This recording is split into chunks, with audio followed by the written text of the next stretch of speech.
Hi guys, Ratty from Inside FPV here, today with the build video of the Wipeout wing from Happy Flyers. First off, we'll do all the preparation work of the elevons, motor mount, control linkages and GoPro box if you have one. I covered the elevons first. If you have ever laminated a plane before, you will find this step very simple.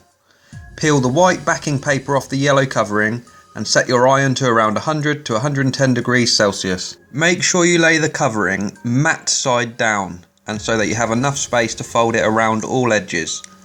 Simply iron it all on one side, trying to get it as smooth as possible. Once you have one side done, make diagonal cuts away from the corners so you can fold the covering round without creases. Work your way round until you have covered the whole elevon, then repeat for the other one. Next, I installed the control horns in the pre-cut out slots. You can see them through the covering.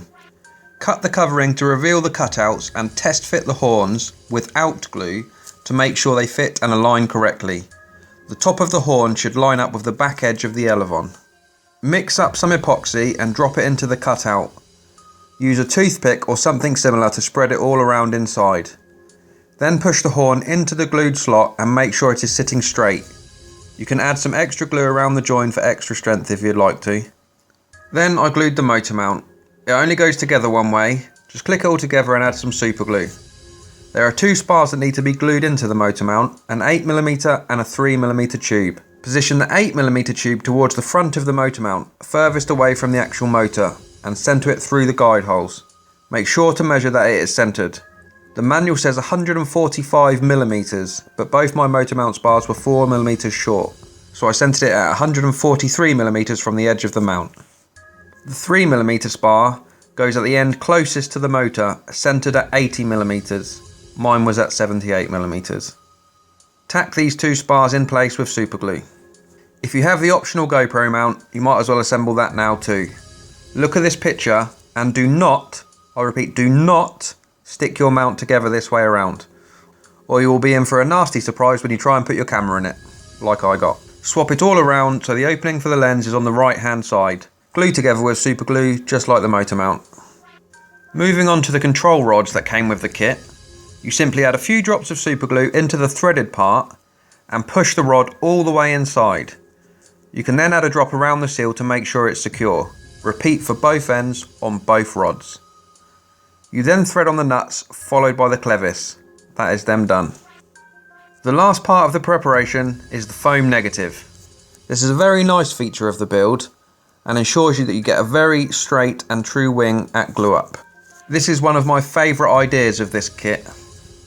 Take each half of the negative and cut it in half along the front edge so you have a top and a bottom part. I labelled them T1 and T2 etc. so I didn't get them mixed up. Then, taking care to line them up perfectly, tape them back together so you have a top and bottom section for the wing. Tape it on both sides so it's held securely. You will need to make a few cutouts on the top half of the mould. Mark and cut out a rough shape around where the motor mount will go. The manual says to cut out notches for the control horns as well, but I found this wasn't needed. Finally, we are going to make a pre-cut in each wing half for the battery mount. This is another nice pre-thought, and as anyone who has done cutouts in foam before, is a very nice way to get a smooth bottom for the cutout. Measure the distance from the underside of the wing to the top of the pre-cut out channel at the front. This should be about 10 to 11mm. Mark a few more points down the wing towards the rear at the same distance and draw a line joining them up. Do this for both halves of the wing. Using a blade, a little over half the width of the battery plate, make a single cut along the line. Make sure you are cutting straight and are parallel with the bottom of the wing. You need to go from just in front of the front spar to as far back as the length of your batteries. That's all the prep work done, and we are now ready to start building the actual wing. The manual suggests you install your electronics and run the wires now, but I prefer to glue up the wing and then install, as this is what I'm used to. Do whichever way suits you.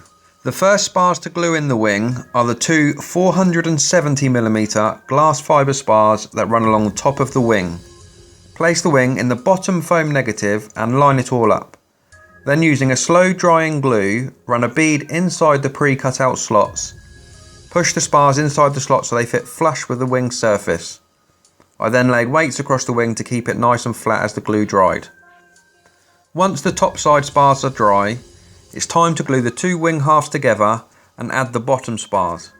This is easier done with two people as a little speed is required, but it can be done with just one. Get both halves of the foam negative, some tape and a few weights ready for once we have the glue in the wing. Apply a thin layer of Gorilla Glue to both halves of the wing and spread it evenly. You can add a little water to the glue if you like, but I don't recommend it for joining wing halves. Push the two halves together and lay them in the top half of the foam negative, making sure you line the wing up perfectly with the front edge of the negative. Now run a nice bead of Gorilla Glue in both the front and the back cutouts for the 6mm and 8mm tubes. Spread it evenly all inside the cutouts. Remember, Gorilla Glue expands, so don't use too much. Just enough to cover the bottom of the cutouts. Again, I don't suggest you add water here as you don't want the spars to lift out. Then add your slow drying glue in the rear 3mm cutout for the rear motor mount spar. Now using a small screwdriver or something similar, push the 6mm spar in the front cutout and make sure it is firmly pushed down. Then push the motor mount into the rear two cutouts, making sure the underside of the motor mount sits flush with the surface of the wing.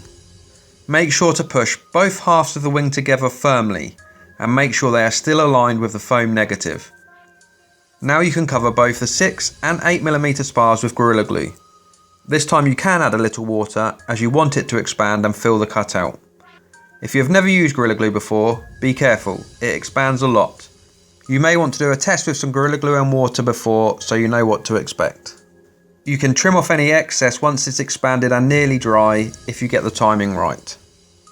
Now again with your slow drying glue, run a bead in all the remaining spar cutouts, then firmly push the spars in the same as you did on the top side. Cover all the spars in tape, put tape across the centre pulling both halves together, make sure everything is tight and still lined with the foam negative. Use as much tape as you need to make sure that all the wet glue is taped over. Now flip the wing over into the bottom half of the foam negative. Add more tape along the centre and across, pulling the two halves together. Again, make sure the wing is lined up perfectly with the negative, as we are now going to weight it down and leave it to dry. Add weights along the wing and around the nose evenly. Make sure they are balanced and the wing is sitting straight. Now leave it to dry overnight. Once dry, peel all the tape off and check the wing is straight.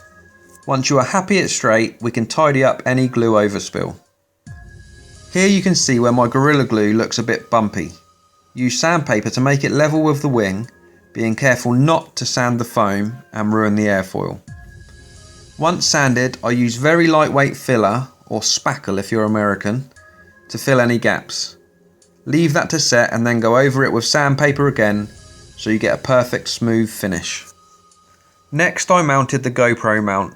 Nothing special here, just mark where it goes, then cut the hole out for it. Cut away little by little until you have it sitting correctly. You want the bottom of the mount to be sitting flush with the underside of the wing. It doesn't matter if it sticks out the top of the wing. Once you are happy with the position, add Gorilla Glue around all of the cutout and push the mount in. Tape it in position to make sure it can't move and leave it to dry. Again, I smoothed out the cutout with filler. Now with all the hardware mounted, we are ready to install the electronics. Your install will vary depending on what you have chosen to use. Another nice feature is the covered servo cutouts. This makes the wing look very tidy once built and gives for a smoother finish which will result in better airflow. Prepare the servo horns by cutting them down so just one hole is left, then slightly round off the edges. Now power on your servos and mount the horns so they are pointing vertically, as close to 90 degrees as possible. When mounting the clevises, make sure they are exactly the same distance down the threaded rod as possible. Once mounted, I added a little bit of heat shrink so they cannot move. All adjustments of length will be done at the other end by the elevon. The servos are now ready to install. Run your wires to your receiver however you see fit. I chose to punch them through and mount them along the top side of the wing. Now install the rest of your electronics. Make sure to put as much in front of or as close to the centre of gravity as possible. Once the electronics are installed, the wing is ready to laminate. There are plenty of tutorials on how to laminate, so I won't go into great detail about that. Once laminated, you can add all your reinforcing tape along the leading edge and around the GoPro box. 3M weave tape is great for this. We are nearly done now. Next in line is to attach the elevons. There is only one way to do this, and that's the right way. R-I-T-E way. Chris from Right Wing has a great tutorial on how to attach them using the right method. If you haven't seen it, I suggest watching it, as it's the only way to attach elevons to wings in my opinion. Once the elevons are attached, we can now glue on the winglets. There are 2 reference points for the winglets. The front edge needs to line up with the front edge of the wing, and the bottom edge needs to line up with the underside of the wing. I glued the winglets on and then run a bead of goop around the edge. This makes for a very solid join once it's dried. The final thing to do is the battery cutout. We also use this to get the centre of gravity correct. If you haven't already, make a mark on the underside of the wing, either 143mm from the rear, parallel with the motor mount, or 175mm from the tip of the nose. Then using your batteries as ballast, get the centre of gravity as close as you can to that point. You will probably need your batteries quite far forwards. Once you have the wing balanced nicely, a little nose heavy rather than tail heavy, mark where your battery plate is for the cutout. You want to cut down till you find the pre-cut you made earlier before you glued the wing halves together. Pluck the foam out to reveal a nice level bottom. Test fit the battery plate and your batteries, making sure they can fit the Velcro strap in as well. Check that the centre of gravity is still where you want it. If you are happy with this location, then add a nice layer of Gorilla Glue in the battery cutout and press the plate and Velcro strap into it. Again, I don't recommend using water here as you don't want the mount to be pushed up. Once that dries, you are all done. All you have to do now is set up your elevons and your radio according to the manual and flying style and get her in the air. Thanks for watching. I hope you found this build log helpful. If you have any questions, I will try my best to help.